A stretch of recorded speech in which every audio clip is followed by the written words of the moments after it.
very much for joining us for episode 5 of InTek, Freight and Logistics, the podcast. I'm Kevin Baxter, and I'm joined by my co-host, InTek CEO, Rick Lagour.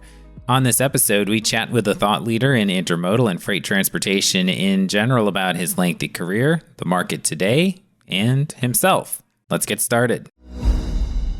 Our guest for this edition has been in the freight transportation game for more than 4 decades and is known as the Intermodalist. He's the author and creator of the Intermodal In-Depth Analytical Report on the Intermodal Industry, the author of the Landlines monthly column in the Journal of Commerce, an educator, and the president of Gross Transportation Consulting. If that last bit wasn't enough of a hint, we're fortunate to spend time getting to know Larry Gross, including his background, his thoughts on the industry, and what he does for fun. Larry, thanks very much for taking the time. Hey, it's great to be with you. So let's start with the now. Tell us what you do now with your consulting business and how you keep track of the intermodal industry. Great to be with you. Gross Transportation Consulting is a single-person consulting company which is specializing in the intermodal issues in the North American sector. As you mentioned during the intro, we put out a monthly deep dive analytical report called Intermodal In-Depth, which looks at and tries to tie together all of the different threads that are driving North American intermodal volumes. We're looking at, for instance, what's coming in terms of containerized cargo into the ports, what's happening with regard to the different volumes on the lanes, and what's happening in the drayage sector, all the different pieces of North American intermodal, the many components that are required in order to make an intermodal move from origin to destination. And of course, we offer our fearless forecast where we're going to be heading here in this sector over the next 6 or 7 quarters. So that's a lot of what I do. And then there's such items as, appearances. For instance, I speak every year at the Intermodal Expo. I write the column for the Journal of Commerce, as you mentioned. So we try and keep busy here. So we've established the present a little bit, but we want to now go back to the origins of your career in freight. So how did you get started on this career path? Well, I'm one of those folks that loves the industry from a variety of perspectives. When I was a young kid, I was heavily into trains and I guess never really grew up from that. So I have the good fortune of being able to work in an industry that I love. And the way that I got involved with it is coming out of business school. I wrote a case study on the road railer. I had met the father of the road railer, Bob Reeby, that summer when I worked as a summer intern for the transportation consulting company, Reeby Associates. And I'd met Bob there, and he was already involved in the road railer effort. I actually wrote a case study on the road railer for the business school, and then joined road railer when I graduated in 1980. So that was my start in the intermodal sector, and I worked for the road railer company in one form or another for many years over the course of that development of that intermodal technology. So not everybody's familiar with road railer. Can you share that with us? Well, a road railer is a piece of intermodal technology, which is effectively a truck trailer with demountable rail running gear that can go directly on the rail. So you might call it TUFC without the flat car. The trailers themselves can be coupled up one to another in long trains of up to 150 trailers in length. And it's very lightweight, no slack, very aerodynamic. And in my view was, and still is, the ultimate piece of intermodal technology. We had quite a good run on that equipment. I sold over the course of over 20 years, probably about $500 million worth of road railer equipment. We had over 10,000 units in operation at one time. But the industry has since decided that the double stack domestic container was the preferred technology for handling domestic intermodal requirements. And the road railer is now down to a single train that the Norfolk Southern still operates, a remnant of its once extensive Triple Crown network. And they run a train every 6 times a week between Detroit and Kansas City. And that's the last road railer operation that exists here in North America. I've caught it a couple times, but yes, very rarely do you see that out there. Yeah, I mean, every time I see a movie of it, brings a tear to my eye. Do you see a chance where the cycle could come back around for something like that if the right people are, looking at some changes in technology adoption or anything? I think that it would be very unlikely. There's been so much investment made in domestic container. And the industry is, for right now, looking to get out of even QFC in the attempt to standardize on a particular approach. And so I think, although, certainly from my perspective, the industry would be better off in domestic intermodal context right now if they had chosen the road railer versus a domestic container. That is certainly not in the cards right now. And it's going to be container as far as the eye can see, in my opinion. I saw an article from about 2015. Was that when the final time frame really hit where it did get reduced down to just this one train? As I recall, that was when Triple Crown was carved back. But the decline, I'd say the turn has started earlier than that. Norfolk Southern was one of the holdouts, but it was a very lonely position for them. And when it became clear that the industry was not going to go in the direction of the road railer, I think that it was inevitable eventually that Norfolk Southern would make the decision that they did. So looking back in your history, you've gone to a couple prominent institutions in MIT and Harvard Business School. What degrees did you get there? Did that help you in the freight industry as it is today? Or can you tell us a little bit about that and your background? Well, believe it or not, my degree at MIT was a Bachelor of Science in Arts and Design, which was essentially an architecture degree, which I have to say is of limited utility in the transportation business. There was actually one aspect of that proved quite valuable, and that was the structures courses that I took, which essentially was sort of civil engineering in a light context, but understanding how structures work, because what that did is gave me an ability to chat with the engineering side of the road railer effort, with some ability to understand what they were saying. So from that standpoint, it gave me a little bit of a technical grounding that proved useful. And then I spent a couple of years out between undergrad and business school and decided to go back to business school. And that was with the intent of establishing a presence in the transportation industry. That's where I decided my career was going to head. What Harvard did is gave me a basic grounding in general business administration, all of the different aspects. And that was very useful because particularly in the road railer effort, in order to get a road railer sale made, you had to deal with all of the different silos of the railroad industry, ranging from the executive suite down to the finance people, the marketing people, the operating people, the mechanical people. So you really had to span all of the different aspects of intermodal from a railroad perspective. And that's one of the things that gave me, I think, a pretty good understanding of the intermodal world, was having to deal with all of these different aspects of the industry. And we, of course, had to deal with the highway side as well as the railroad side. And one of that technology, that road railer technology, really evolved over the course of several decades. And it started out as a railroad car that could go on the highway and ended up as a truck trailer that could go on the rail. And that sounds like the same thing, but there's actually a world of difference to those two. In terms of how light the piece of equipment was, what it looked like, how it operated. And when we ended up at the end of the road railer, it was owned by Wabash National, which was a leading manufacturer of semi-trailers. And while I was heading up the road railer division for them, I also was their vice president of marketing for their conventional trailer product. So that gave me a very good understanding of what's happening on the over-the-road side, which I think is another aspect that helps me in my current work. Before we leave the educational background, you must have been a pretty decent student in high school then. I mean, not everybody goes to MIT and Harvard Business School. Well, I was a pretty decent student if you're talking about grades, but not so much in terms of football. As far as the locations, are you from the Northeast then originally? Yes, I grew up in the suburbs of New York on Long Island. And even when I was working for Wabash out in Indiana, I was commuting there from Long Island. Have maintained a presence in the New York area up until just this past summer when we moved to full-time here to Durango. I have been living sort of a two-house existence here for about the last 12 years or so. But now that I have two kids, they used to live in New York. Now one's in Texas and the other's in Paris. There didn't seem to be much reason to keep a house in New York anymore. So we're full-time out here in God's country in Durango, Colorado. Not Paris, Texas for the second kid then, right? No, Lubbock. I'm a professor at Texas Tech. Got it. Oh, I get your point. Paris, Tech. Got it. Okay. Yeah. No worries. My daughter actually went to a junior college in Paris, Texas. So I jumped right on that. Oh, yeah.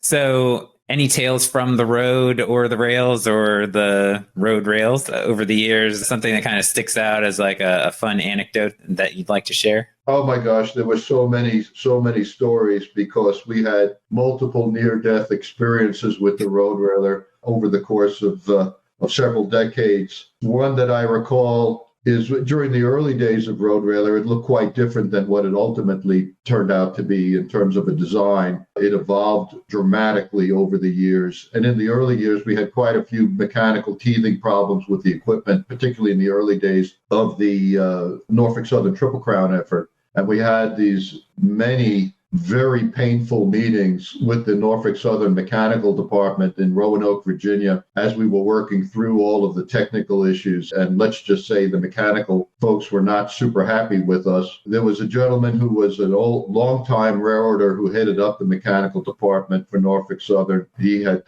been through the wars, and he took me into his office. He was quite a bit older than I was. I was just a young man at that time. He took me into his office before one of these meetings and just sat me down and we were chatting. And he said to me, he said, "Now, Larry, the good Lord did not bless me with a whole lot of patience, and I ain't going to waste any of it on you."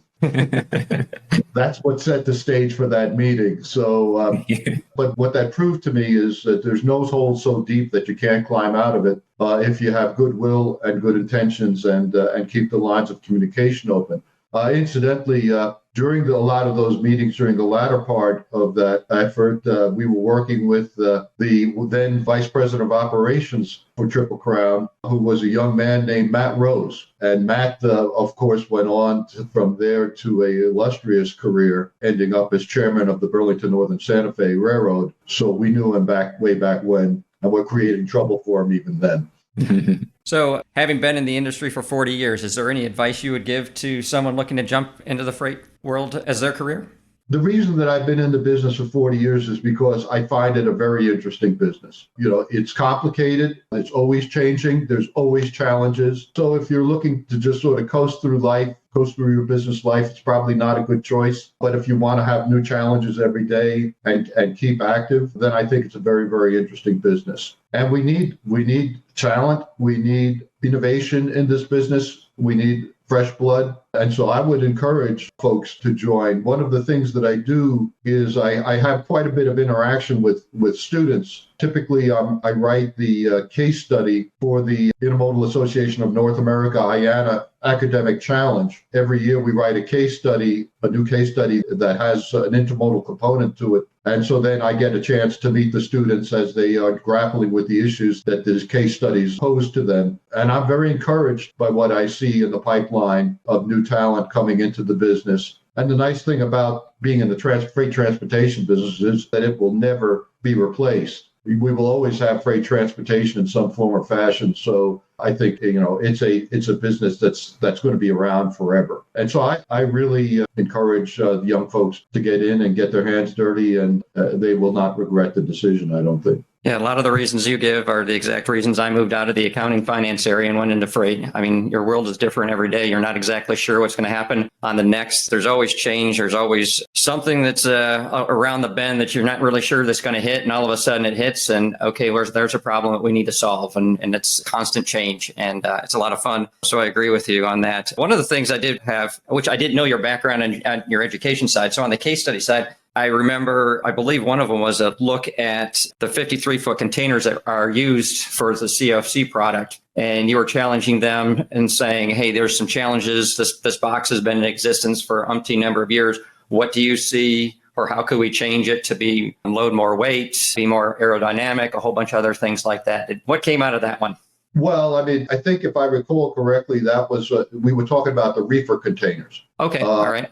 And one of the consequences of the decision to standardize on domestic container is that you needed to come up with a refrigerated temperature control solution. And the shortcomings of the domestic container from a trailer competitive standpoint, just in terms of the specs of the equipment, become a little bit more pronounced when you get into the temperature control side, because you have to bury the reefer unit within the 53-foot envelope, whereas on the trailer, the unit is on the nose of the trailer and doesn't compromise the cube of the trailer like it is in the case of the reefer container. That has been somewhat eased by the creation of slimline reefer units, which has helped. Those are not providing quite as much intrusion, but you still have a difference there.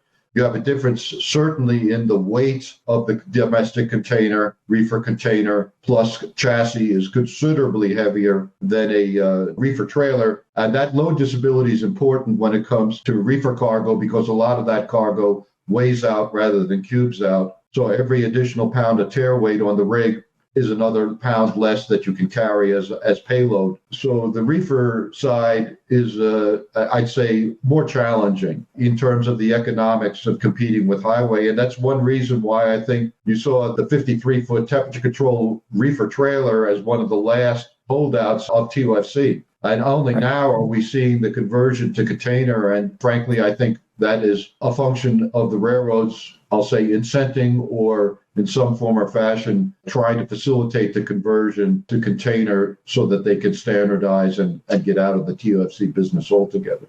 Getting back to your intermodal insights, we talk about the fact that it was an analytical report. And if you follow sports at all, you hear the debate about analytics all the time, or analytics ruining things. But in business, it's a little bit different. I don't think you hear quite as much of that, but you still do hear, is it gut versus numbers? How important is it to follow the numbers in freight and in business overall?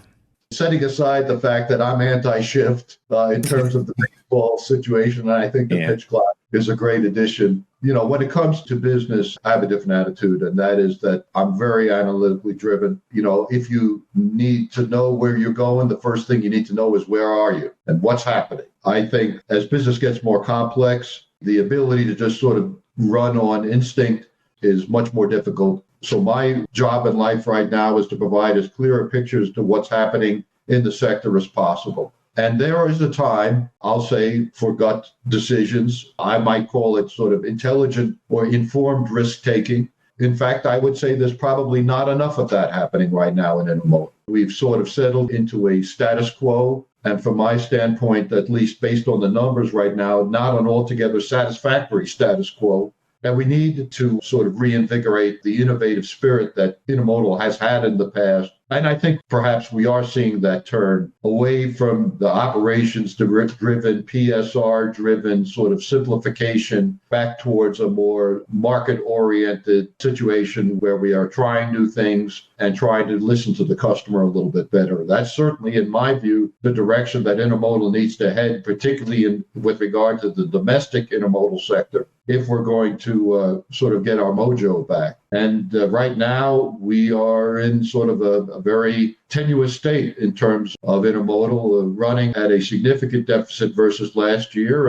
And frankly, we haven't really been able to grow the business since 2018. That's the peak. So we're now entering the fifth year after the peak, and I'd say it's time to do a course correction with regard to how intermodal is going to the market, because we've got to get back into growing market share as opposed to losing market share, which is the trend that's been in place here for the last few years. It most certainly has. Is there anything that you can point out that you say, man, these are the top three things that you're looking at that if I know you're speaking a number of panels that you bring forward in any of these panels that say that would help us go the right direction? Well, I think if you look at the intermodal world, it's really two different worlds. The international or IPI or InTek movement of ISO containers, that's one piece. And the domestic piece, domestic 53s plus whatever's left of TOFC, is the other piece. They used to be about 50-50. Now it's probably leaning a little bit more towards the domestic side. I'm talking in terms of the revenue moves per year. And the characteristics of those two sectors are really very, very different. When you look at the international side, all of the traffic comes into the port in a giant chunk on a huge megaship. It moves out to a relatively limited number of destinations. So it fits very well with the megatrain, PSR, kind of long train philosophy that's been in place. If you look at the domestic side, it does not have those characteristics. The domestic market, the domestic freight market is a fragmented market. It is a more service-sensitive market. The freight goes where the people go. When the PSR revolution took place, the intermodal network was simplified. It became more of a skeletal network, and the idea was that you would have these large terminals with large areas of dray radius around them, bring it in, consolidate all of that freight into a huge train, run it with minimal work events to a destination, and then reverse the process, ground all the containers, and dray them. Well, that strategy will only work in very long haul, highly concentrated lanes, of which there aren't that many here in the United States. I have a good rule of thumb in order for, and this is surprisingly useful, very crude, but useful. If you're going to compete with the truck on intermodal, no more than 1/3 of the miles can be truck miles. 2/3 or more have got to be rail miles. So what that means is that as you get down to shorter lengths of haul, the radius around the terminal shrinks because you have fewer highway miles to work with. So that really works in opposition to this kind of trend that we've had in place over the last, I'll say 3-4 years, certainly since 2019, I guess, when PSR started to take hold. It's very difficult to apply PSR, and by that I mean big trains and not many big trains, to the domestic world. I think we would be better off if we could evolve a strategy that has more terminals located closer to where the freight is, with a network that connects them in a reasonably reliable, reasonably truck competitive fashion. From an railroad operational standpoint, that's a much more complicated thing to pull off. It will require a different mindset than we have currently in the business. But I think that if we were able to actually evolve a network like that there's a very substantial amount of freight moving on the highway that can be converted back to intermodal. And certainly in the mid-range lengths of haul, the watershed along the Mississippi River markets, which currently intermodal has very low penetration. If we can get the railroads to work together in a more seamless fashion and eliminate some of the interchange difficulties, there's huge amounts of freight, I think, that could be brought back to the rail. Yeah, that north-southbound lane is a challenge around Mississippi because of those interchanges you have to go through. Right. Exactly right. So shifting, well, first of all, you mentioned the shift and everything. What's the baseball team you follow? I know you're out in Colorado now, but is it who you grew up with or have you adopted? Stay with the New York team. All right. Which one? I don't want to offend half the people in New York. I won't say which one. No. I happen to be a Mets fan, so I'm just curious. I'll bite. I'm a Mets fan, and that's because my dad was a Dodgers fan. Okay. And then when the Brooklyn Dodgers left and broke his heart, he could not possibly bring himself to root for the Yankees. Yeah. So we were raised before I predated the Mets arrival, the Mets creation. So then when the Mets came in, there was no question that we were going to be a Mets family. It's interesting how dads drive that. My dad was a big, huge Tigers fan. He grew up there, born and raised. I was actually living in Detroit for about 10 years myself. So I follow Detroit and have always. And one of our sons who lives in Boston, he wears his Detroit hat all over the place because I've passed that on to him as well. That must make him really popular.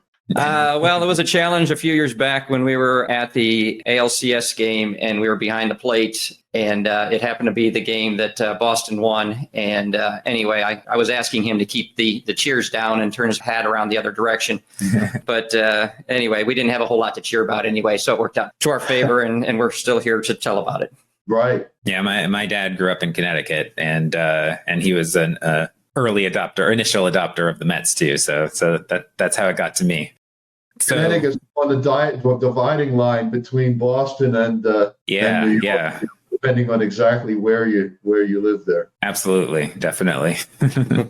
And I'm actually from Massachusetts originally, so never got the Red Sox. But speaking of hobbies, then, and we've talked a little bit about, I don't know if the art and design, architecture, did that contribute into the photography, sort of pivot you in that way? Tell us about your photography. Photography is one of the things that I enjoy. I like being out here in the mountains. We do a lot of hiking, cycling, cross-country skiing, downhill skiing, try and maintain as active a lifestyle as possible, trying to stave off the inevitable for as long as possible. The photography is a passion of mine. I have a daily email list that I send a photo out to because, I was doing all of this photographic work and there was a question of what exactly I was doing it for. And this was my personal question is, you take all of these photos and then they're lying unseen. Is there a way to sort of take advantage of it and give it a more of a purpose?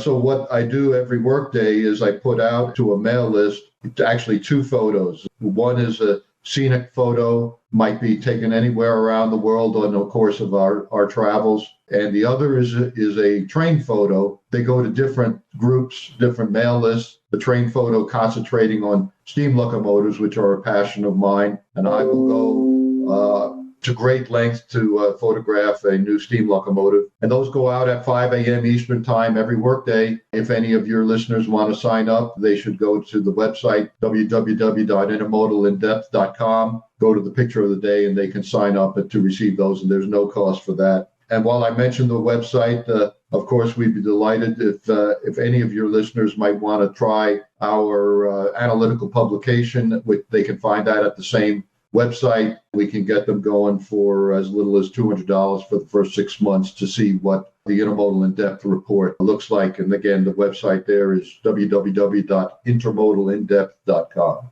Subscriber to both. Love the photos every morning. Great way to start off the day. I learned something new because not only do you have the photos, but you share a couple, 3 sentences of insight of what's going on in the picture. And I love to see some of the places that you travel to, places I know I'll never see in person. So just to be able to see those photographs and bring those forward, those are great. And on the Intermodal In-Depth, what is that? Usually about 65, 70 pages of a lot of information that really helps drive a lot of our decisions and the direction we go. We've been a contributor too for a few years too. Yes, we thank you for that. The spot rate data is, a very interesting and useful indicator of sort of the market pressure that's happening in intermodal. Yeah, I'm enjoying watching the spot rates right now. They're flat. They've been flat for the longest period of time since we've been recording them since, 2012. And since we've been collecting that data for a bit, I'm asking you some questions. I mean, everybody's trying to forecast the bottom. What's the bottom going to be? Everybody likes to talk about either when the freight market is going crazy, they're talking about how crazy it is. When it's going down, they want to talk about how down it is instead of when it's going crazy. At that point in time, talking about, okay, there's freight is a cycle. And there's a bunch of articles out there that drive me crazy because it's sensationalizing the negative aspect of it. But it's cycles that we all see. But in any case, if we've been in it a while, and well, you've been in it for 40 years. Not our first rodeo. No, it's not our first rodeo. I've been doing it for 34, 35 years myself. So I've seen these cycles quite a bit. But in looking at these rates on the intermodal side, what I've been able to see, it's about 18 months from peak to trough. And the peak typically occurs well before the pattern of the freight actually starts to decrease. So it's kind of interesting where the lines kind of meet, at least the way we're looking at it right now. The lines kind of meet somewhere around Memorial Day to July 4th, where we see that at least the rates will hit at least bottom on the spot rate side, not necessarily on the contract side, because that doesn't always coincide either. Yeah, contract rates are always lagging significantly, both in terms of the magnitude of the move as well as when it happens. Figure at least a 6-month lag. That's true certainly on the truckload side with intermodal, or perhaps a little bit longer lag between when the spot rates move and the contract rates move. But I'll say the differential that you see is not sustainable. Eventually, either the contract rates will come down or the spot rates will come up, and reduce the differential there. I think we're probably at the trough right now in terms of pricing, but I want to see some evidence of traction in terms of the volumes. That's going to be the prerequisite to start to see the rates back moving up, and we're not seeing it yet. I'm very interested to see the March data when IANA puts it out, because my thesis has been that we're going to start to see the market behave in a more normal seasonal manner, which it hasn't during the entire post-pandemic era. We haven't seen normal seasonality because either demand was very weak during the early stages, or then we were capacity limited. So now, for the first time, I think in a number of years, we have capacity, and we should be starting to see some normal seasonality, which means we should start to see some improvement from February to March or to April. In a normal year, we're going to see just some gains in volume just from normal behavior.